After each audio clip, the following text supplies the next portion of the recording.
16 دسمبر 1971 سے پہلے مشرقی پاکستان اور اس کے بعد بنگلہ دیش۔ میں وہاں 2 دفعہ رہا ہوں۔ ایک دفعہ تو میرے والد صاحب جب پوسٹڈ تھے وہاں پر، وہاں پہ میں نے اسکولنگ شروع کی، بلکہ وہاں پہ کلاس 4 تک میں وہاں پڑھا۔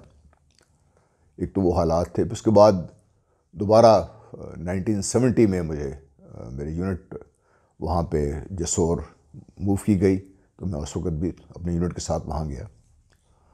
تو تقریباً 1960 میں ہم واپس آئے ہیں، جب پہلی دفعہ والد صاحب کے ساتھ تھے۔ 1970 میں دوبارہ گیا ہوں، تو 10 سال کا یہ عرصہ تھا۔ ایک مشرقی پاکستان یا بنگلہ دیش وہ ہے جو ہماری سو کالڈ میڈیا نے، یا جو ہمارے پاکستان کے خلاف جو بہت بڑا پروپیگنڈا کیا جاتا ہے انہوں نے، اور شاید ہماری جو سیاسی لیڈرشپ ہے انہیں اپنے مفاد کے لیے ایک تو وہ مشرقی پاکستان آپ کو دکھایا۔ اور میں پھر یہ آج بات کرنے لگا ہوں، دکھ کی بات ہے میرے لیے کہ ہمارا جو میڈیا آج ہے یا جو اس وقت تھا، اس کو شاید اس خطے کا اتنا علم نہیں تھا۔ یہ اس کے تاریخ میں ہم نے کبھی جانے کی زحمت گوارا نہیں کی۔ ہم نے یہ سمجھنے کی کوشش نہیں کی کہ کیا اسباب تھے۔ وہ الزامات تو ہم لگاتے رہتے ہیں، کبھی فوج پہ، کبھی سیاستدانوں پہ، کبھی کس پہ، لیکن حقیقت یہ ہے کہ یہ ہماری اجتماعی غلطیاں تھیں بحیثیت قوم 1947 سے لے کر، جس کی وجہ سے 1971 دسمبر کا یہ واقعہ ہوا۔ اور دوسرا یہ تھا کہ جس میں بہت ہمیں سمجھنے کی ضرورت ہے کہ وہ لوگ کون تھے۔ میرے نزدیک 2 قسم کے مشرقی پاکستان ہمارے سامنے لائے جاتے ہیں۔ ایک وہ جو عام طور پہ تاثر دیا جاتا ہے جب فوج کو تانے دیے جاتے ہیں تو اس کے بارے میں، اور دوسرا وہ جو میں نے دیکھا، میں اس کے بارے میں چند ایک واقعات آپ کے گوشت گزار کرنا چاہتا ہوں۔ اس سلسلے میں بھی 3-4 پروگرام ہم کریں گے انشاءاللہ، جس میں جہاں تک میں سمجھتا ہوں یا جانتا ہوں اس کے بارے میں آپ سے بات کی جائے گی۔ جب ہم پہنچے تو اس کے بعد 70 میں، بلکہ 1960 تک جو بنگلہ دیش یا مشرقی پاکستان مجھے یاد تھا، وہ یہ تھا کہ بڑا ایک پیسفل انوائرمنٹ تھے، ہم بڑے آپس میں مل کے ٹھیک رہتے تھے۔ ہمارے گھر میں ایک خاتون کام کرنے آیا کرتی تھیں۔ ایک دفعہ اس نے میری والدہ سے کہا، اور وہ ہم 3 بھائی تھے، ہم تینوں کو اپنے ایک چھوٹی سی کشتی میں بٹھا کے اپنے گاؤں لے گئیں، سارا دن ان کے ساتھ رہے، کھیلتے رہے، صبح اگلے دن واپس لے آئیں ہمیں وہ۔ تو یہ مل جل کے رہنا، ہمیں کوئی کسی قسم کا ڈر نہیں تھا، خوف نہیں تھا، کوئی پریشانی نہیں تھی۔ ہم جہاں چاہتے جاتے، کوئی دوستی تھی، گپیں تھیں، ایک جو بچپنا تھا وہ خوبصورت بچپن کی مجھے یادیں تھیں وہاں پر۔ لیکن جب 1970 میں واپس پہنچا ہوں دوبارہ ایک فوجی حیثیت کے، اس میں ایک لیفٹیننٹ تھا فوج میں، تو حالات یکسر مختلف تھے۔ ایک عجیب قسم کی صورتحال تھی وہاں پر، اور وہ صورتحال آہستہ آہستہ میں آپ کے سامنے بیان کروں۔ لیکن جو میں آپ سے عرض کرنا چاہتا ہوں وہ یہ تھا کہ جب ہم پہنچے تو ایک بہت بڑے سائیکلون کا 1970 میں واقعہ ہوا۔ وہاں پر بہت زیادہ تباہی ہوئی۔ تو ایک تو حیران کن یہ تھا کہ جو بنگالی خود اپنے بھائیوں کی مدد کرنے کو تیار نہیں تھے۔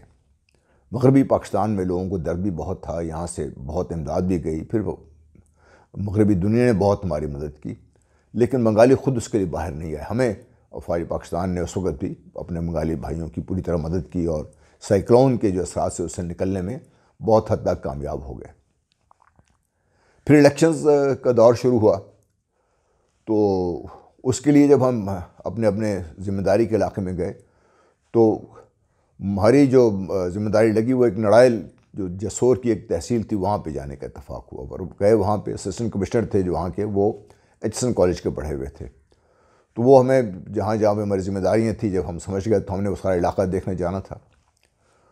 تو ایک گاؤں میں ہم پہنچے 5 گھنٹے فاسٹ موٹر بوٹ پہ سفر کر کے، کیونکہ وہاں پہ پہنچنے کا اور ذریعہ نہیں تھا، یا تو آپ پیدل جائیں یا پھر جو دریائی راستے تھے ان پہ جائیں۔ تو ہم موٹر بوٹ پہ وہاں پہنچے، تو جیسے ہی اترے تو مجھے سامنے ایک سینڈ سٹون کی پکی بلڈنگ نظر آئی جو ہائی اسکول تھا ایک۔ جب لوگوں سے پوچھا تو پتہ چلا کہ یہاں کی کوئی بہت بڑی آرٹسٹ تھیں جو اس وقت تو کلکتہ میں رہتی تھیں، وہاں پہ جا کے وہ اپنے جو بھی فن تھا اس کا مظاہرہ کرتی تھی، لیکن جو آمدنی تھی وہ لے کے آئی، وہاں پہ انہوں نے ایک ہائی اسکول بنایا۔ یہ 1970 میں بات کر رہا ہوں۔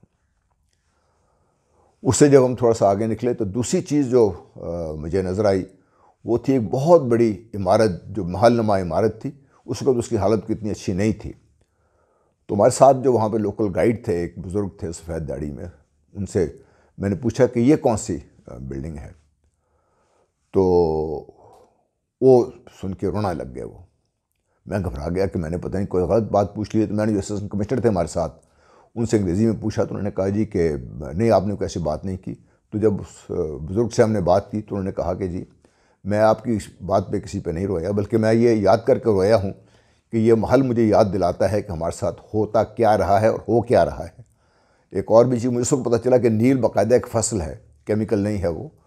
تو وہ اس علاقے میں نیل کی پیداوار ہوا کرتی تھی، اور یہ ایک ایسے بنگالی زمیندار کا علاقہ تھا جو خود کلکتہ میں رہتا تھا، اور یہ اس کی جاگیر تھی. یہاں پر آ کر سال کے سال وہ اس محل میں رہتا تھا. فصل کے جو پیسے تھے اپنے وہ اکٹھے کرتا تھا، اور پھر جو اس گاؤں کی نوجوان لڑکیاں تھیں ان کو سلیکٹ کر کے وہ اپنے ساتھ لے جاتا تھا وہاں پہ.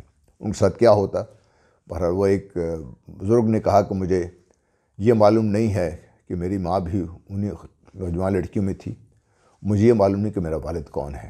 یہ وہ دکھ کی داستان تھی جو اس پہ وہ رو پڑا تھا. اس سے مجھے تجسس ہوا کہ پتہ تو کروں کہ حالات کیا ہیں. تھوڑا جب پڑھنے لگے تو پتہ یہ چلا کہ یہ جو اس کو ہم مشرقی پاکستان یا آج بنگلہ دیش کہتے ہیں، یہ میجورٹی یہ لو کاسٹ ہندو تھے جو یہاں پہ رہتے تھے، اور ان کی زیادہ تر جو ان کے جو مالکان تھے زمینوں کے، یا جو ان کے کہہ لیجیے سیٹھ تھے، وہ آج جو مغربی بنگال ہے، کلکتہ ہے، اس علاقے میں رہتے تھے. وہ آتے تھے سال کے سال، اور ان کا اثر و رسوخ اس وقت بھی اتنا تھا. کیونکہ جب اس سے ہم آگے نکلے، گاؤں سے گزرنے کی ہم نے کوشش کی، تو اسسٹنٹ کمشنر نے ہمیں روک دیا. اس نے کہا جی یہ جس ہندو کی ملکیت ہے برہمن کی، اس کا یہ حکم ہے کہ اس گاؤں سے گزرنے سے پہلے آپ اپنے جوتے اتاریں گے، اپنے سر سے ٹوپی اتار دیں گے، اور اپنی چھتری کو بند کر دیں گے، سر جھکا کے چلیں گے. یہ 1970 میں پاکستان بننے کے 21 سال بعد کی یہ حالت میں آپ سے عرض کر رہا ہوں. تو اس میں عجیب کیفیت تھی ہماری. ہم نے کہا ہم تو یہ نہیں کریں گے. تو بیچارہ اسسٹنٹ کمشنر بھی کیا کرتا. بات کہنے کی یہ ہے کہ 70 میں بھی ایک دور افتادہ گاؤں میں اتنا اثر تھا ان ہندو راجاؤں، مہاراجوں یا زمینداروں کا، کہ اس وقت بھی وہ خود کلکتہ میں رہتے تھے، ان کی جاگیریں قائم تھیں، اور جس طریقے سے انہوں نے اس وقت کے لوگوں کو ٹریٹ کیا تھا وہ بھی آپ کے سامنے میں رکھ دیا ہے. تو پھر مجھے تجسس ہوا. واپس آنے کے بعد میں نے پڑھنا شروع کیا تو پتہ یہ چلا کہ یہ 7ویں صدی ہجری میں کہیں جا کر جو ہمارے اخوان تاجر تھے وہاں پہنچے تھے، اور ان کا اثر و رسوخ تھا، جس سے وہ لو کاسٹ جتنے تھے، جو اپریسڈ کلاس تھی، انہوں نے جوک در جوک اسلام قبول کیا، اور وہ ایک خطہ جو تھا ایک مسلمانوں کا خطہ بن گیا. جو ہندو میجورٹی ایریا تھا اس کو الٹیمیٹلی مسلم میجورٹی ایریا بن گیا. تو جو عام ایک بنگالی مسلمان تھا، اس کی جو حالت میں نے آپ سے بیان کی ہے وہ آپ کے سامنے ہے. اور جو ہمیں جو بتایا جا رہا تھا وہ کچھ اور تھا جو ہم سارے دیکھ رہے تھے، اور آج بھی وہ تاثر ہمارے ہاں قائم ہے.